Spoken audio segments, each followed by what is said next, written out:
lazima tuwaangalie walimu zetu kwa ukaribu. Katika kuangalia walimu zetu ni kuwalipa, sio tuwape posho, tuwalipe. Walimu wa madrasa wanatakiwa walipwe ili watulizane, wafanye kazi ya kuwalea vijana. Leo walimu wa madrasa hawalipwi. Walimu wakipata $100,000 kwa mwezi inaonekana nyingi, watu wataka vikao kujadili kwa nini analipwa $100,000. $100,000 inamtosha nini? Wanatakiwa walimu tuwalipe hasa.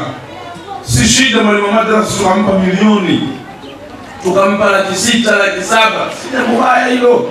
Ukimlipa Sheikh Saidi na walimu wengine wanaofundisha Qur'ani, wewe hukosi mbele ya Allah Subhanahu wa Ta'ala, unapata. Kwa hiyo wito wangu, wasia wangu kwa wazazi, tuwafundishe watoto wetu Qur'ani, tuwapeleke watoto wetu madrasa ili wapate maadili mazuri. Leo katika mji wetu huu kuna vijana wa Kiislamu hawafungi wengi sana kwa sababu wamekosa maadili na malezi. Jana ilikuwa nimekaa na mtu namalizia, tunajadili namna gani vijana walivyokuwa wamekosa maadili wa Kiislamu na hawafungi, wanakula mchana wa Ramadhani katika mji wetu wa Magogoni. Kama tunazungumza hilo jambo, wallahi hazikupita dakika 5 akapita mtoto ambaye tunamfahamu, mtoto ambaye wazazi wake wanaswali, anavuta sigara mchana wa Ramadhani. Tena anapita waswasiana na bomba lake mdomoni, akarusha moshi barabarani wala hajajificha. Ukimchunguza yule mtoto hakupitia katika malezi haya. Bila shaka mtoto akikaa mbele ya Sheikh Said, mbele ya Sheikh Omar na walimu wengine akafundishwa Allah ni nani, maana hiyo ni kosa hofu ya Allah. Allah ni nani? Adhabu za Allah zikoje? Atakayekwenda mbele ya Allah Subhanahu wa Ta'ala ikiwa kafanya makosa haya na haya na haya ataadhibiwa hivi, huo moto wa Mungu ukoje? Si moto huu wa kiduniani ambao wazazi wanapikia futari. Hili ni jivu tu. Moto ambao wakudu hannasu wal hijara, kuni zake si miti, ni watu na mawe. Ndio kuni za moto wa Allah Subhanahu wa Ta'ala. Moto wa duniani unaoivisha futari, kuni zake ni zile tu, watu wakakate magogo, wachome mkaa, ndio watu wapate kupikia. Lakini moto wa Mungu hauwaki kwa kuni hizi, ili uwake watumbukizwe watu, na atakayetumbukizwa humo ni yule ambaye hapa duniani alimkosea Allah Subhanahu wa Ta'ala. Kwa hiyo ili tupunguze makosa ya kumkosea Mwenyezi Mungu, lazima watu wamjue Allah Subhanahu wa Ta'ala, wamjue Bwana Mtume Muhammad. Tutamjuaje Allah?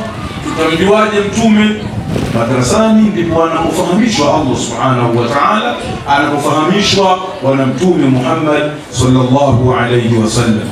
Dakika 5 nimepewa na walillahi alhamdu. Tayari umewekwa makundi matatu.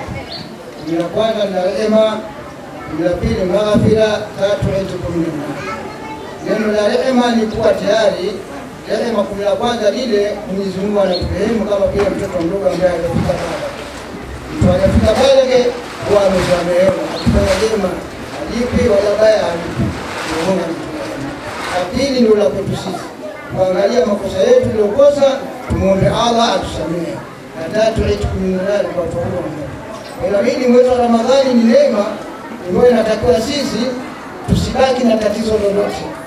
Kama mtu anaumwa, basi maradhi yake yamalize mwezi wa Ramadhani, kumalize awe mzima, kama Mtume anavyosema sumu tasihu. Tutumie Ramadhani ili kama ana maradhi mtu atumie dawa ya Qur'ani ili maradhi yote yaondoke. Kuna ugomvi, tusameheane. Ramadhani ikimaliza hakuna mtu ambaye ni ugomvi na mwenzake, kwa sababu leo Ramadhani kuingia peponi. Peponi haitaki hasara ya aina yoyote. Inshallah tutumie Ramadhani kupata faida. Swala la pili ni kuwa tumesomea Qur'ani hapa, lakini ni watoto. Lakini je, si watu wazima basi Qur'ani hatuisomi tatizo? Inabidi tukumbushe wakati inna dhikra tanfa'u mu'minin. Wazee sasa tusome Qur'ani kama wanavyosoma watoto au zaidi. La tatu ni kuwa mshikamano. Mshikamano tuko makundi matatu. Makundi la kwanza ni viongozi. viongozi kwa jumla, tunameimana viongozi wote wa chama na serikali na dini. Kundi moja. Kundi la pili ni matajiri. Kundi la tatu ni waumini au wanaongoza.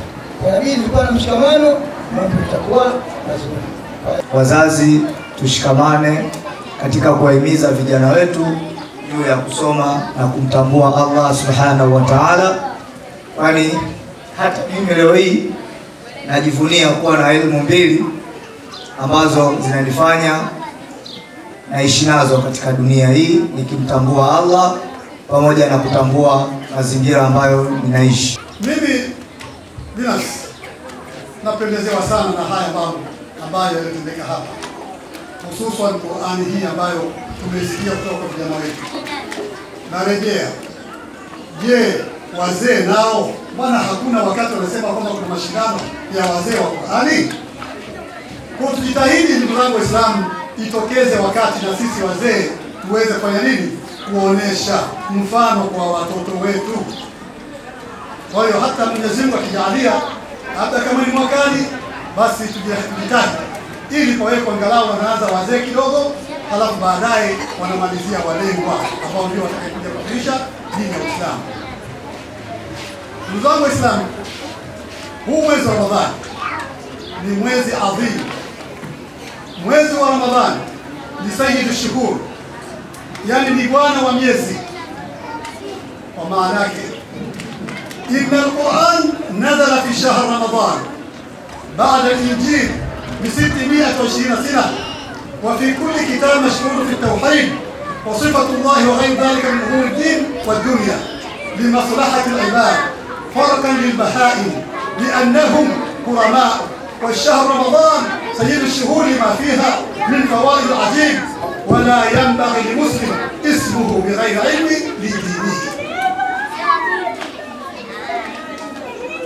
نظام إسلامي nafikiri sote labda tumeshafahamu hayo kwa tunasema hapa, au labda kurejea kwa Kiswahili. Inasemekana kwamba Qur'ani hii imeteremka ndani ya mwezi wa Ramadhani. Baada ya kuteremka Injili kwa miaka 620 iliyokuwa imeshapita.